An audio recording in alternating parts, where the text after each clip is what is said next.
Hello, it's Ron back here from beautiful, sunny Florida here at getting ready for the South Florida Drone Meetup coming up here in about 10 days or so on April 1st, 2023. And I'm here to talk about not a drone today. I'm here to talk about the DJI Pocket 2. Now, I know, everybody wants to hear me talk about the DJI Pocket 3, which was rumored to come out in April of 2023. But that roadmap that I think Deals Drones put out, our wish list for a roadmap he put out at the beginning of the year in 2023. But I have no, information on the Pocket 3, whether there's even going to be a Pocket 3, whether it has a one sensor or not. I'm trying to think of some of the other things on people's wish lists or whatever. So yeah, no idea. No leaks, rumors, anything for the Pocket 3. Sorry, this is So down below, any questions about the Pocket 3? I have no answers for it. But what I'm going to talk about today is the Pocket 2 is still a very relevant camera at this point. Now it does have some weaknesses, and one of them is that it can only do a time lapse in 1080p, I believe in 30 frames per second, but you cannot do a time lapse in 4K, unfortunately. So that kind of is dated, since all your other devices, like your GoPros and your drones, all sorts of newer devices, all can do the time lapses and hyperlapses in 4K, and it's stuck at 1080p. So that's unfortunate, but it doesn't do a bad job at all. In fact, I'm going to run a time lapse I did at Du Bois Park here in just a second. And I haven't fooled around with time lapse for a while, so I wasn't really familiar in the process. I wasn't sure whether it could film in 4K or not, but it was nice that without any setup on my part, except hitting the start button or whatever, it took a time lapse moving the camera from left to right. So it did a real nice job on doing a sunset time lapse in 1080p. So let's roll that 1080p video, and I'm filming this whole thing in 1080p, so my talking head and the time lapse are both in 1080p 30. So okay, let's roll that clip.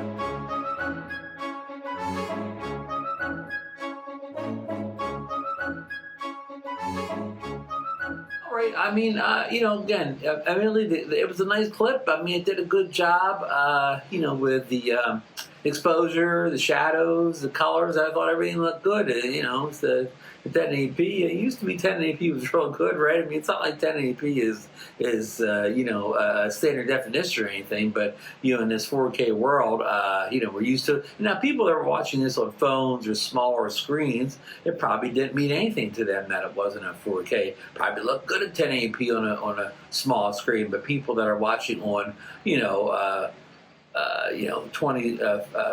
27-inch IMAX and other third-party monitors that are real big, have HDR quality. People that are watching on their 75-inch HDR TVs at home, now it probably didn't look so good to them. So it all depends on where you're consuming this content. But let's go over a little bit what the Pocket 2. Now I bought the Creators Combo, which you get the Do-It-All handle, which that's a real cool name, right? And it's got the little wireless mic in it, and it's got a lot of goodies. So I actually have a case for mine. This is not an official DJI case. I just put one of those DJI stickers you get with one of their products on it. But this is a third-party case I bought affordably on Amazon.com.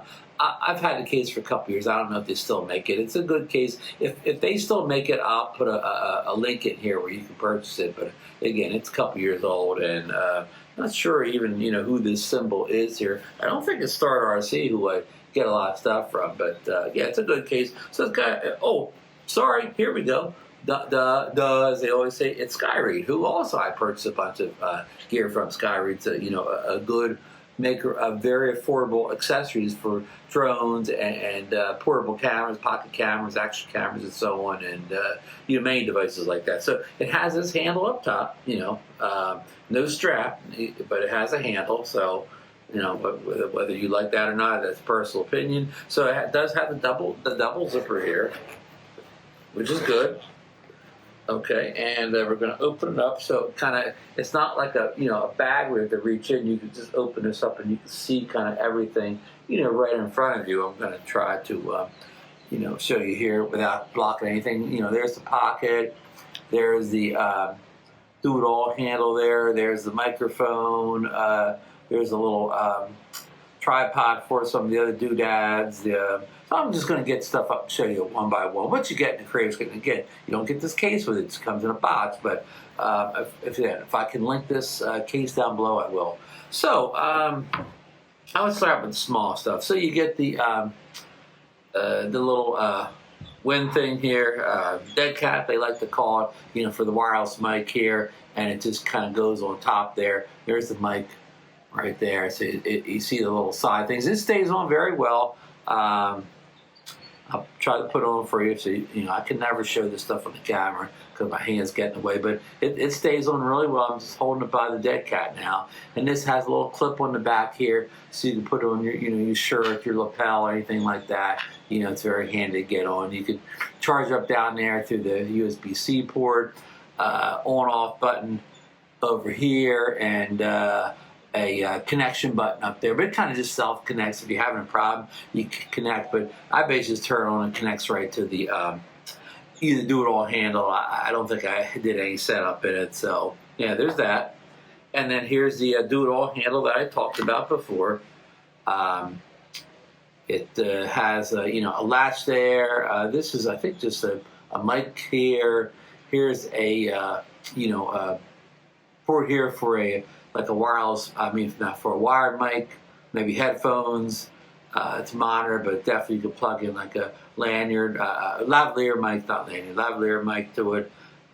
Here's the charging port in the back here, and here's like the part that connects into the bottom of the Pocket. So this is lightweight, it charges on its own, got a quarter 20-inch screw hole in the bottom, that's good. And here's one of the bottoms you can put on the Pocket. I'll show that next up here. So it has a hole here, so you can charge it right through that USB-C right through that hole. Cord 20 snaps on the bottom, and I'll get the Pocket out next to show you that. So of course the Pocket comes in this carrying case here, and we'll pull it out here. All right. So we're going to put that down for a second. All this stuff I've shown you, see, this is the bottom of the, and one of the downsides of the Pocket too, it's so easy to hit that on-off button right here on the side here. It's too easy to turn on and off. So let's turn it back off again. Every time you touch it, you turn it on and off. So again, there's the bottom of the Pocket too, and you have again that bottom I showed you. This bottom, the do-it-all handle snaps on there too, and they have another even, lighter weight one there with, again, a hole so you can charge it through there. But this one allows it to sit kind of flat on the surface, and it's still not all that stable. It still falls over very easily, but that's supposedly for the sit at the table. And of course, the do-it-all handle. These two are meant, the last two I showed you, the quarter-inch 20 to go on a tripod. This is meant, for when you're not using tripod mode, or not putting on a tripod. So, your miles may vary on all that. So, and the case here you get for it, it also is nice that it can house the wide-angle lens magnetically, sticks in there. This comes with a nice wide angle lens because the field of view is not, I don't know my numbers here, but the field of view is not extremely wide Pocket, so this thing gets it up to, more of an acceptable, width here, so you can kind of get more in. Like say if you're in a tight spot or whatever, you're inside a building or just a tight spot where you want to kind of see, you're up close to something, you want to see more of it, you just magnetically snap the wide angle on here. Let me show you real quick here. So there's the there's the lens right there, so you just want to snap it right on, and it doesn't sound like it snaps on real strong, and some people talk about not being as good. I've never seen it fall off or anything, but you're Miles may vary, depends on how your situation, how rough you are with it, but I've had no problems with it falling off. And I use it quite a bit. You know, I pulled it back off again. So it's real nice in that case, you know, magnetically. Let me put this back down again here without accidentally turning it on again. Also, you can put your connectors down. You can put both your connectors down. And of course, you get Lightning connector if you're using an Apple phone, and they also have a connector for a USB-C for a Android type phone. So yeah, they got both of them. And then you also have the what they call this here, but the controller. So they have just a generic piece in there. This is where, you know, where all this stuff goes, and you can plug this in, and now you have like a joystick thing here that you can you know, maneuver your gimbal up and down with, and also you can click this button and turn it into a zoom feature too. So you can either zoom with this toggle here, joystick, or you can you know, I forget what I said already. You can either zoom with it or control your gimbal up, down, left, right, you know, any pitch you want. So, you know, very, very useful you know, thing there. And the only reason it's not on all the time, because if you leave it on, it'll fit in this case perfectly, but it won't fit in that bigger case I showed you. So that's why I don't leave it on all the time, you know. So, okay. And let's see, what else do we have as far as accessories here? We have the little mini tripod. It has the 3 legs that kind of, you know, folds down, but they're not folded out. Has a 1/4 on the bottom. You know, has a screw at the bottom to tighten, loosen it, or whatever. So, you know, it's not a great tripod by any means, but it'll do in a pinch. And very compact, portable, which is the key here. And then, of course, you know, the camera itself. It comes with a lanyard. I think you have to put the lanyard on. So that's, you know, very useful too. And I showed you the on-off button on the side here. You can also turn it on or off with that button. Actually, here's the little inside baseball tip here. If you turn this button on the side here, it faces towards you to do like a, you know, what do you call those things? A selfie, you know, type of thing. If you're vlogging or whatever. Or if you turn it on with this button here, it'll face the other direction outward. So if you're filming, you know, another subject. This is also a multi-function button. Like you tap it, if you tap it 2 times, it'll face you. If you tap it 3 times, it'll face away from you. I forget what one tap does, but it has various functions and so on. And of course, you have the, you know, the little tiny little screen here, and the, you know, the motorized gimbal up top, and the memory card slots on this side here, and you know, you see various. Probably have top slots, some various holes for speakers. Or I think I have speakers. There may be speakers too, but mics. I think it has like maybe 4 mics in it. Again, sorry, don't write that down or whatever. I think it has 4 mics. It may not. Something has 4 mics, but it has more than one microphone. Let's say that, you know, for recording. And this is capable of 4K 60 frames per second. I don't know if every function is available at the 60 frames. I don't know if you can still zoom at 60 frames. It may do a crop factor. I got so many of these devices. I always forget which ones zoom at 4K 60, which ones don't. This is a couple years old, so I'm guessing maybe it doesn't, but I don't know that. I don't know that for sure. You know, but it does have 4K 60. And it has, you know, you use the Mimo. If you hook up to the phone, you use the Mimo app, so you have a lot of functionality in the Mimo app. If you're just using, you know, itself, you can get up to all the settings of that little LCD window. But man, you know, it's easy to fat finger that thing and mess up. Like if you're out in the field and you're trying to get something real quick, I mean, you know, I really get lost, you know, trying to fat finger that menu sometimes or whatever. So sometimes it is nice to have the phone connected. Of course, once you have the phone connected, it's not that mobile setup anymore, so there's pros and cons to all that. But I mean, the nice thing about this thing, it's so small that, you know, nowadays, you know, if you're walking around with your phone, kind of people know you're filming and taking pictures, and even if a GoPro, everybody knows what an action camera is, and then with join, you can walk around with this thing.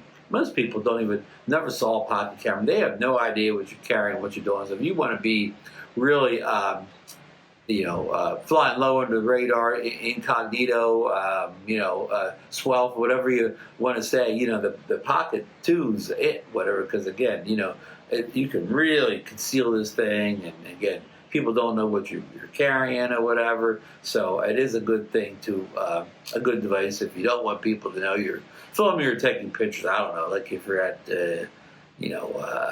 some kind of thing where the security guard didn't want you taking pictures or filming. This is probably the easiest one to get away with doing something, whatever. Because again, the phone, you can just pretend like you're talking on the phone, but people know when you get a phone out, good chance you're filming your videos. Anyhow, just a small side here. So again, this device is probably like 2 years old at this point, maybe even more. So we are expecting a Pocket 3 just because it's like a time frame. Something older probably gets updated, but it has, again, a few things like time lapse speed and 1080p. It's got a couple things that date it, but just if you're just taking 4K video, 24, 30, 60. It's still top notch and whatever. It still looks as good as most of the other current devices when you're at mode. And it does have the DJI log format, the Cinelike profile. So it's not a pure log, but it's a log-like color profile. Take a little bit deeper dive than if you just use a standard color format and trying to correct things or whatever. So that is very handy to have that on here. So in 2023, and in March of 2023, things about this dated a little bit, but again, I think it's still a very, very relevant camera product at this point. And even if they don't come out with a Mini 3 this year, I still could, I can still recommend this to a lot of people. Again, you just got to know.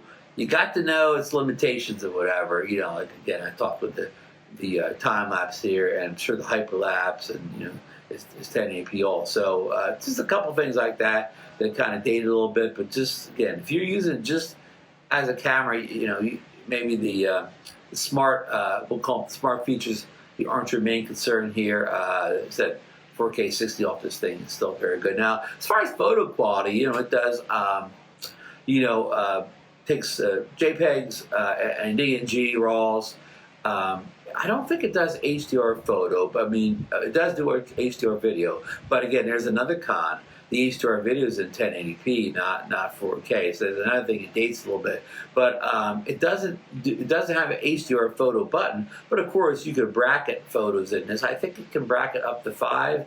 I'm sorry I didn't research this. I don't know if it goes up to 7, but you can bracket up to 5 photos in that, and you could create your own HDR photo in an app like Lightroom or Luminar Neo. So it definitely has HDR photo ability by adding brackets to it, and you can shoot those brackets in a DNG RAW file. So you can really get a nice edit. Now the JPEGs coming straight out of here, they look good, but they don't look great. I don't think they look as good as what's coming off, your recent iPhones, the photos themselves.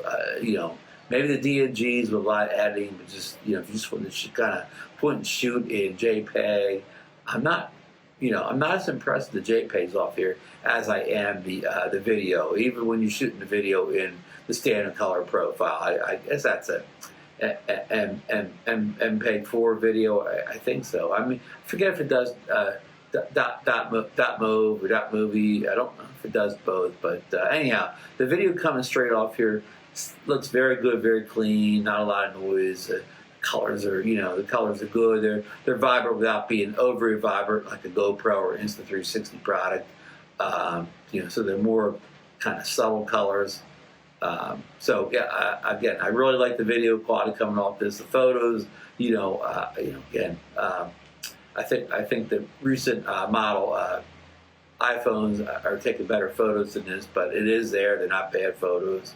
Yeah, it's just my opinion. You may love the photos off this. Again, it's all my opinion. Your opinion can't be right or wrong or whatever. Again, same with video. I think the video looks great off here. Maybe somebody else doesn't think it looks so good. It's just my opinion. You don't have to agree with it. You can take a look for yourself. Check the time lapse I put in here. I'm going to post some more video I took with Pocket, down here in sunny Florida. So there'll be more examples of quality. So I think I'm going on here enough on this. I just wanted to revisit the Pocket 2, the creators kit. Again, I think it's still a good buy. You can still get it. I'll put a Amazon affiliate link down here, and if the case is still for sale, I'll put the link down there and there too. So again, the Pocket 3 could be coming out tomorrow. I don't know. It could be coming out tomorrow. Could be next week, next month, next year. Never. So if you need this type of camera now, so you take the chance whether it's gonna be buyers remorse a month or whatever. I mean, many people buy a device and then the next version comes out. But if you needed that device that day or whatever, that week or whatever, then it was probably still a good buy. If you really needed to get some work done or professional work, or even you're going on vacation or some kind of travel event where you need this type of camera. So anyhow, enough said here. That's it for today. Again, links will be down. Links will be down below. Subscribe to the channel. Ring the bell for future videos. Thumbs up if you like the video, and we'll see you at South Florida Drone Meetup in just about 10 days.